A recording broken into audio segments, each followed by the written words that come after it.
I'm mad, and I think everybody in this room is mad.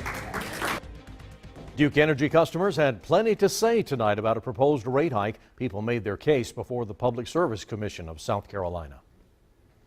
Tonight's hearing in Spartanburg was one of 3 opportunities for customers to speak up. And it was a packed house. Some people even had to listen from outside County Council chambers. 7 News' Nicole Smith was there. She's joining us in the studio tonight with what Duke customers were saying about potentially paying more. Nicole. Tom and Amy, the meeting lasted 3.5 hours, including 2 breaks. Emotions were high as these Duke Energy customers tried to prevent their power bills from going up.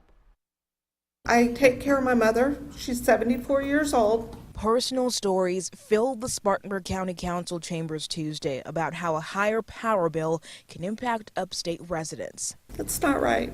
The Public Service Commission of South Carolina scheduled public hearings after Duke Energy's application to adjust and increase its rates and charges. Thank you for letting the people who are directly affected be a part of this conversation. It was standing room only as customers spoke against the rate increase. Power is not a luxury. An AARP spokesman says older people on fixed incomes have it hard enough. Especially with the basic facilities charge increase that they're proposing going from $8.29 to $28 is just totally absurd. Duke officials propose raising average residential rates by 12.1% to generate clean power, deal with coal ash basins, and improve service. We can't afford it.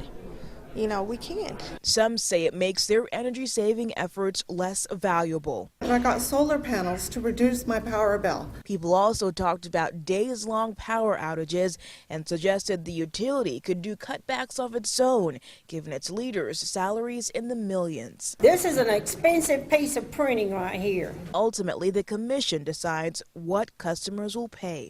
Jesus will tell you that this is not right. Tomorrow's meeting in Anderson will be at the County Council chambers, and the Greenville meeting will be at their County Council chambers on Thursday. Both of those meetings start at 6 p.m. Tom. All right. So, Nicole, the Public Service Commission members who were there tonight, they obviously did a lot of listening. Did they do any talking, any responding to what people were saying? Yeah, they did ask some questions of some of the customers, Tom, and then if some of the customers had problems that they could direct them to whether it's Duke Energy or another entity, they offered that advice to them as well. All right, a couple more hearings coming up in the upstate. Thank you, Nicole.